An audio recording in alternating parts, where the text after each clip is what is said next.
Hello, കടുകുമണിയുടെ പുതിയ വീഡിയോയിലേക്ക് എല്ലാവർക്കും സ്വാഗതം. ഇന്നുണ്ടാക്കാൻ പോകുന്നത് സോഫ്റ്റായ ഇലയടയാണ്. പഞ്ഞി പോലെയുള്ള ഒരു ഇലയട നമുക്കുണ്ടാക്കാം. നല്ല ഫ്ലേവറിൽ നമുക്കൊരു അടിപൊളി ഇലയട ഉണ്ടാക്കിയെടുക്കാം. അതിനായി ഞാൻ കുറച്ച് അരിപ്പൊടി എടുത്തു വെച്ചിട്ടുണ്ട്.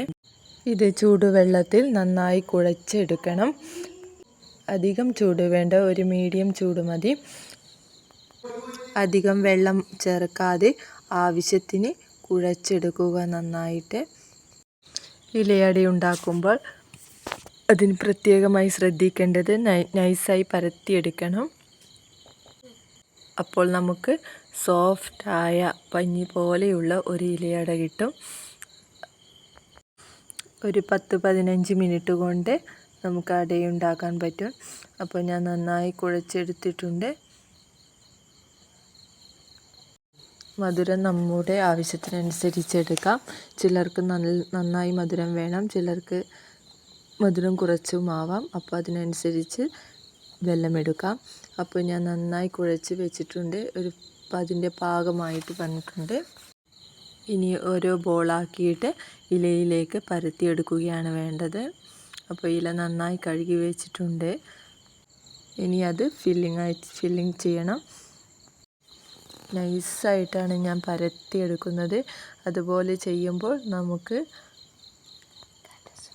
വായിലിട്ടാൽ അലിഞ്ഞു പോകുന്ന ഒരു അടയായി കിട്ടും. തടിപ്പോടെ പരത്തിയാൽ അടയ്ക്ക് ടേസ്റ്റ് ഉണ്ടാവില്ല.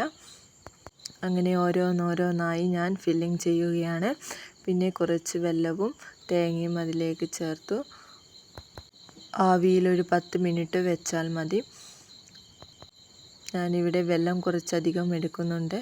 എല്ലാവർക്കും മധുരം ഇഷ്ടമായതുകൊണ്ട് തന്നെ കുറച്ചധികം വെള്ളവും ഞാൻ ചേർക്കുന്നുണ്ട്.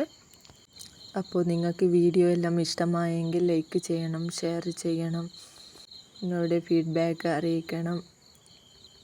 ഇതുവരെ തന്ന സപ്പോർട്ട് ഇനിയും ഉണ്ടാവണം. ചെറിയ ചെറിയ ഫാമിലി വ്ളോഗും കുക്കിങ്ങും ഒക്കെ ആയിട്ട് ഈ ചാനൽ മുന്നോട്ട് കൊണ്ടുപോകണം. അപ്പോൾ എല്ലാവരും സപ്പോർട്ട് ചെയ്യുക. അപ്പോൾ ഞാൻ ഇങ്ങനെ ഓരോന്നോരോന്നായി മടക്കി വെച്ചിട്ടുണ്ട്. ഇനി ആവിയിൽ വയ്ക്കുകയാണ് ചെയ്യുന്നത്. 10 മിനിറ്റിന് ശേഷം നമ്മുടെ അട റെഡിയായി വന്നിട്ടുണ്ട്. ഇച്ചുവിനൊക്കെ ഭയങ്കര ഇഷ്ടപ്പെട്ടു. ഇതുപോലെ എല്ലാവരും ഒന്ന് ട്രൈ ചെയ്ത് നോക്കൂ. നിങ്ങൾക്കെല്ലാവർക്കും ഉറപ്പായും ഇഷ്ടപ്പെടും. കുറച്ച് അരിപ്പൊടിയും വെല്ലവും തേങ്ങയും ഉണ്ടായാൽ നമുക്ക് ചായക്കൊപ്പം കഴിക്കാം. എല്ലാവർക്കും ഇഷ്ടപ്പെടും. അപ്പോൾ എല്ലാവരും ഒന്ന് സപ്പോർട്ട് ചെയ്യണം, ലൈക്ക് ചെയ്യണം, ഷെയർ ചെയ്യണം. മറ്റൊരു വീഡിയോയുമായി വരുന്നത് വരെ ബായ്.